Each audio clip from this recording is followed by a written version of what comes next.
Hola hermanos, el día de hoy 21 de septiembre del 2024, todos los 21 de septiembre de todos los años, celebramos la fiesta de San Mateo Apóstol.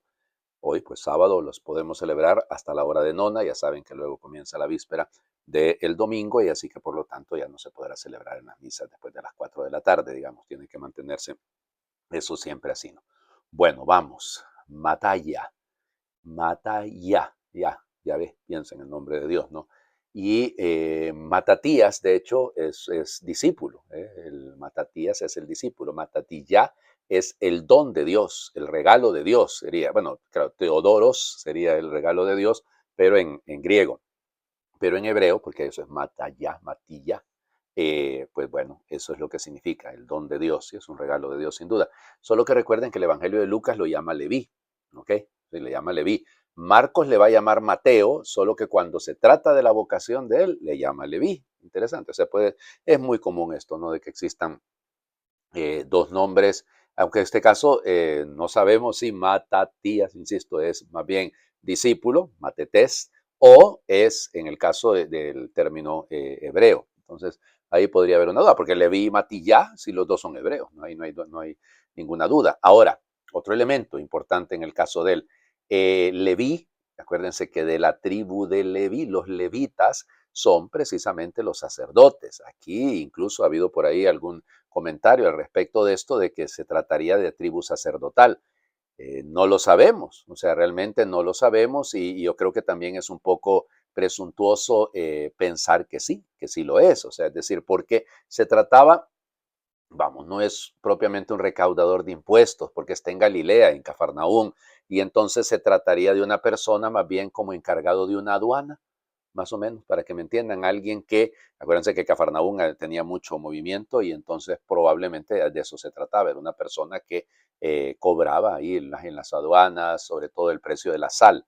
Indistintamente, discúlpenme y no quiero ofender con eso a los que trabajan en estos rubros, pero recuerden que las personas que recaudan impuestos no son siempre bien vistas, no hay ahí alguna cosita que no nos gusta, tanto del asunto este de los recaudadores de impuestos, de la gente que recoge pues el dinero y cobra los impuestos. Y a nadie le gusta andar cobrando, sin duda, ¿no? Pero bueno, es una vocación, llamémosle un poco particular. Ahí, ya sabemos, el Señor lo llama.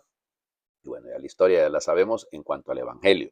Él escribió probablemente, vamos, desde siempre se ha atribuido a él, Eusebio de Cesarea lo dice, o sea, digo, para hablar de, tantos orígenes, Eusebio, Clemente y sobre todo Ireneo, que va a ser el primero que lo va a señalar propiamente en el Adversus Hereses, en el Contra los herejes.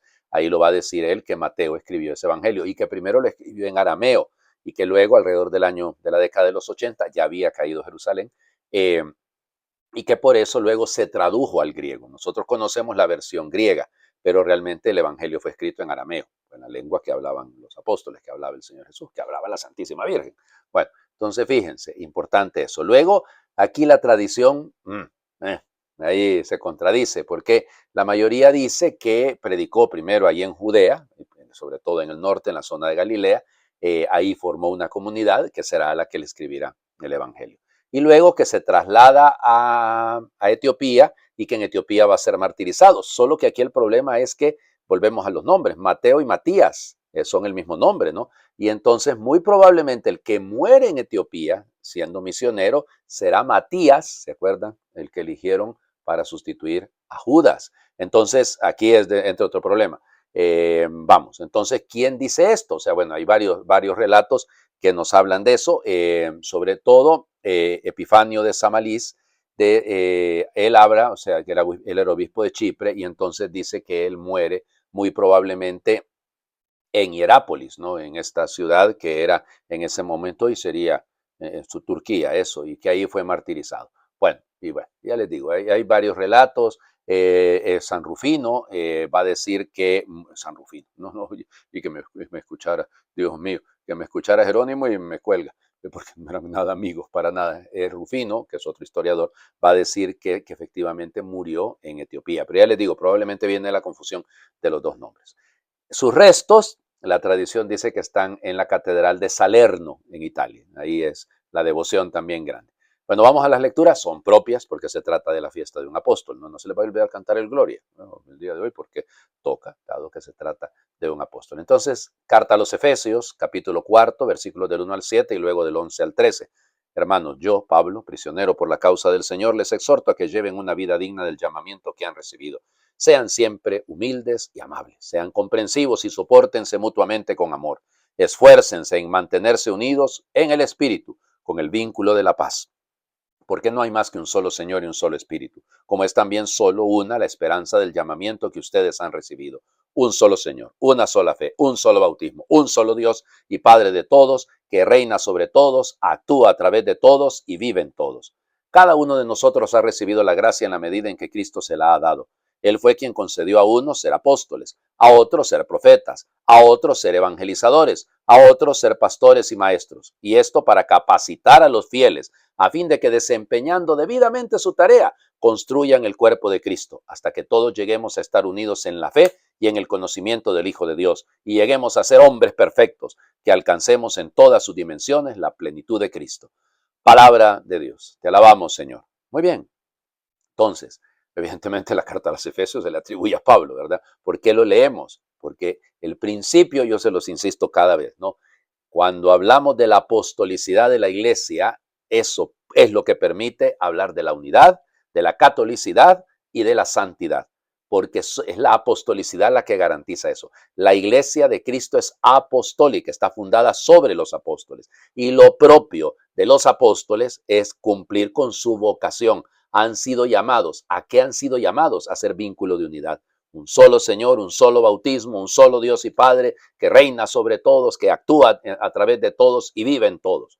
Y luego, claro, qué bello escuchar esto en la fiesta de Mateo, considerando que, vamos, era una persona no bien vista en su tiempo, ¿eh? No era, no era de las personas más queridas en Israel, pero precisamente él vivió a plenitud el llamamiento que recibió y lo vivió bien, actuó de manera correcta. Es decir, llegó creciendo poco a poco, se dejó capacitar por el Señor, pero Dios no llama a los capaces, Él capacita a los que llama. Y entonces esto es precioso.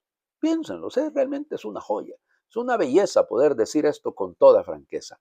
Yo he recibido el llamado del Señor y he puesto en práctica lo que Él me ha pedido. He crecido en el amor.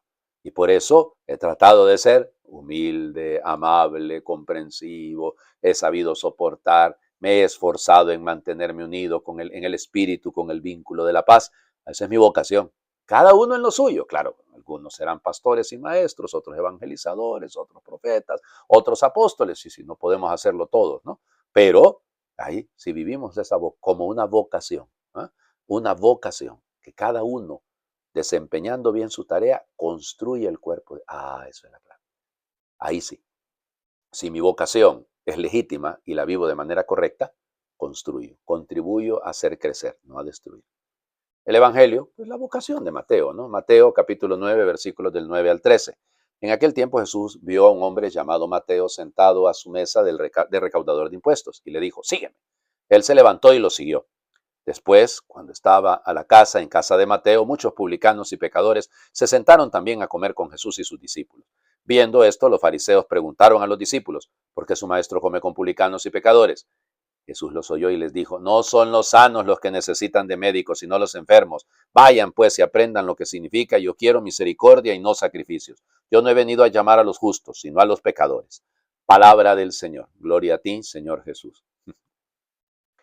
Vamos, volvemos. Es lo mismo que en el caso del llamado de Pedro, Santiago, Andrés y Juan, ¿no? O sea, hay una prehistoria de este llamado. No es que el Señor Jesús va pasando, puede ser muy, como le diría, muy fascinante la figura del Señor Jesús, pero tampoco, pues, tampoco exageremos. Hay una relación humana. Probablemente ya había conocido a Mateo, Mateo ya lo había visto bajarse de la barca de Pedro, ya lo había visto ir a pagar por la sal y por todo aquello, ¿no? Entonces, de repente por ahí venía la cosa, venía de un conocimiento, de un contacto, de un interés que tiene Mateo. Lo bello de Mateo en su vocación, si me lo permiten, no solo es que se levanta y lo sigue, no, es que no se queda, aquí me quedo yo con el Señor, piensen en lo que hemos escuchado con el relato anteayer, ¿no? De Simón, de Simón el fariseo, ¿ya? Porque a él no le importa, lo importante es que él había invitado a aquel profeta famoso que viniese a mi casa. Entonces estoy centrado sobre mí mismo, pero no sobre el Señor que fue el invitado. Mateo, no, Mateo invita a otros pecadores, a otros publicanos. Qué trabajo apostólico más bello. Piénsenlo, algunos de nosotros tenemos hasta vergüencita, ¿no? Ahí un cierto respetito por no hablar de nuestra experiencia de fe. Y nos cuesta, y en nuestros círculos, en nuestros ambientes, tenemos como miedito en nuestras familias, en los lugares donde trabajamos, y peor si trabajamos en alguna empresa privada, bueno, en el gobierno también, hablar de Cristo. Ay, Dios mío, me da un poquito de pena, pero no, él invita a la mesa, a la mesa. En la mesa es donde se construyen las relaciones, así las de la familia y las de la iglesia, alrededor de la mesa del altar. Claro, siempre va a haber fariseos, usted por eso no se preocupe. Usted, que no lo detengan los fariseos, que no le hagan perder el norte los fariseos. Los fariseos son expertos en destruir futuros, de destruir proyectos. Ay, ¿por qué come con él? Ya me los imagino yo. Miren, critican más porque con quien come de repente es un poquito de envidia, pero en el fondo también tiene mucho que ver con el hecho de esa visión suya, ¿no? Esos son tan puritanos, tan perfectitos, que nadie puede decir, no, misericordia quiero y no sacrificios. Hay que ir a aprender esto. Nos falta, nos falta ver con los ojos con los que nos ve Él cuando nos llama, porque Él mira no nuestro pasado, no nuestros errores, lo que mira el Señor es nuestro futuro, es lo que Él quiere hacer con nosotros, eso lo mira Él. Lo otro es secundario, lo otro no cuenta. Les invito a hacer oración y hoy vamos a terminar rápido, ¿eh? Denle gracias al Señor, porque la oración es bien cortita. Cuando soy frágil te encuentro, cuando soy debilidad, lágrima o silencio que se lleve el viento. Cuando soy frágil te busco, te grito, te espero, te busco y tu ternura me cubre. Te grito y tu compasión me abraza. Te espero y te haces regalo. Todo tú, todo entero. Cuando soy frágil te busco, te grito, te espero. Bendita fragilidad entonces, porque en mí no hay mayor deseo. Amén. Señor esté con ustedes y les bendiga a Dios por intercesión de San Mateo, apóstol y evangelista, el que es Padre, Hijo y Espíritu Santo, y su bendición descienda, les acompañe siempre.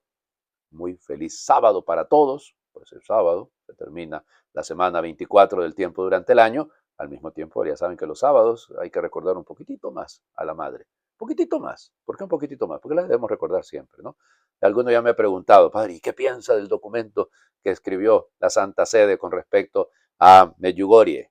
Pues bueno, ya ven ustedes que yo siempre mantengo una imagen de Nuestra Señora Reina de la Paz en las publicaciones.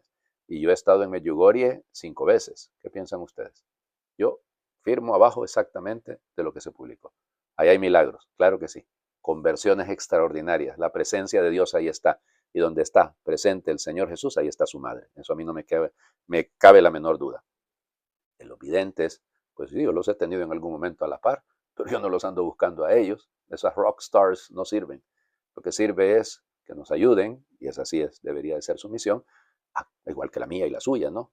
Acercarnos más a través de María a su Hijo, porque el centro, y ese es el centro de los mensajes de la Virgen, es Él, es su Hijo. No hablar de ella, sino del amor de su Hijo por nosotros. Feliz sábado para todos.